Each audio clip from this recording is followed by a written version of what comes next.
En vérité, la religion, quelle que soit la religion, c'est le venin du serpent. Mm. La religion est là pour nous transformer en moutons, pour nous enlever notre indépendance, pour nous enlever notre esprit critique. Tu es dans le système, tu fais ce que ton maître te dit, que ce soit un prêtre, un curé, un rabbin, et tu changes pas d'avis. Mm. Et c'est pour ça que je dis, et j'en suis persuadé que l'une des premières choses que le Mashiach fera lorsqu'il se dévoilera, c'est de mettre fin à toutes les religions, Mm. de reconnecter l'humanité tout entière au vrai Dieu. Parce que les religions nous présentent un faux Dieu, pas un vrai Dieu. Mm. Voilà, donc ce que vous dites n'est pas lié uniquement à l'Église évangélique, c'est lié à toutes les religions, y compris la religion juive. Mm. En vérité, personne ne connaît le vrai Dieu aujourd'hui, ni Mm. les juifs, ni les musulmans, ni les chrétiens, ni les hindouistes, personne. Pourquoi? Parce que chacun est séparé dans son système. Comme vous l'avez dit, c'est pas le Dieu de l'uniformité.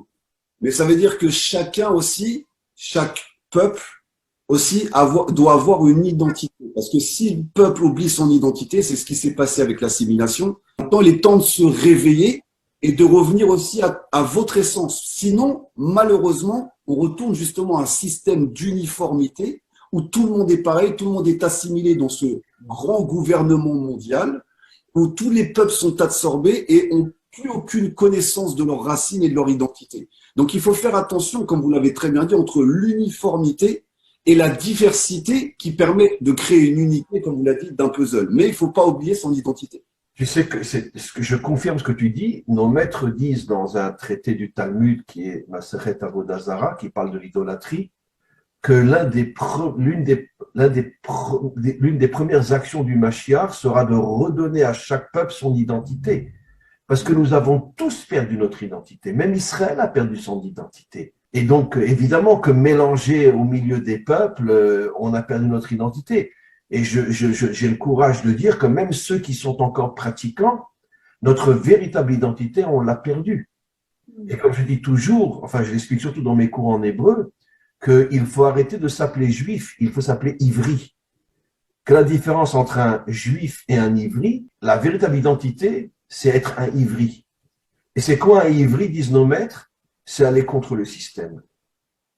C'est-à-dire refuser de rentrer dans la belle image politique, religieuse, etc., qui fait de nous des moutons. Ça, c'est un ivri. Puisque dans le mot ivri, il y a le mot éver qui veut dire aller à contre-courant. Et donc ça, c'est ce que le Mashiach redonnera d'une certaine manière à l'humanité tout entière, cette force de ne plus accepter d'être manipulé par tous ces dictateurs déguisés qui nous transforment en moutons et en robots. Et quand on se connectera au vrai Dieu, on recevra des forces inimaginables qui créeront l'unité, mais qui détruiront l'uniformité. Voilà. Avec du recul, aujourd'hui, je peux dire que c'est un milieu qui infantilise. C'est-à-dire, c'est pas un milieu qui pousse les individus à penser par eux-mêmes, à remettre en question, à chercher leur vérité. C'est un milieu où on nous dit que la vérité c'est ça et qu'il faut suivre ça. En tout cas, l'église dans laquelle j'étais maintenant, il y a certainement tout un tas d'autres églises différentes. Parce qu'on est de cette église, on doit demander la permission pour pouvoir aller dans une autre église. Ah, même erreur. Oui, oui. Oui. Voilà. Donc c'était un milieu très infantilisant qui nous empêchait en fait de nous poser les bonnes questions intérieures, de savoir qui je suis, où je veux aller, est-ce que je suis en accord avec ça.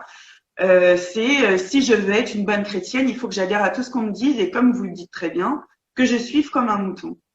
Et là où justement j'ai commencé à remettre les choses en question, c'est la dernière année avant que je parte. Le pasteur a dit que le Saint-Esprit lui aurait dit qu'à partir de maintenant, tous les responsables de l'Église doivent donner leur dîme et que c'est obligatoire. Leur donner Leur dîme. Oui. Ce qu'on appelle le maaser chez les Juifs. Et en fait, là, j'ai eu comme une prise de conscience et je me suis dit, mais c'est de la manipulation.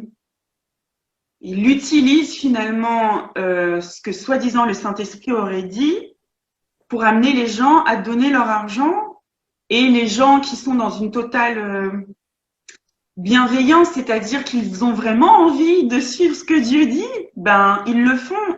Mais là, du coup, ça m'a vraiment mis un électrochoc et je me suis dit, non, mais c'est abusé en fait.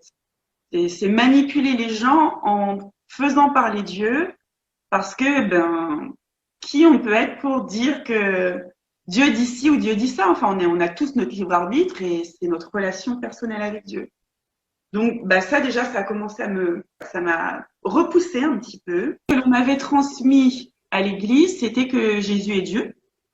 Que Jésus, alors, comment vous l'expliquer de manière simple? Ce que l'on m'avait transmis, c'était que Jésus, c'est Dieu qui s'est incarné dans la chair d'un homme pour, on va dire, faire le sacrifice ultime qui nous permettrait de nous libérer de cette faute d'Adam et Ève et de tous nos péchés.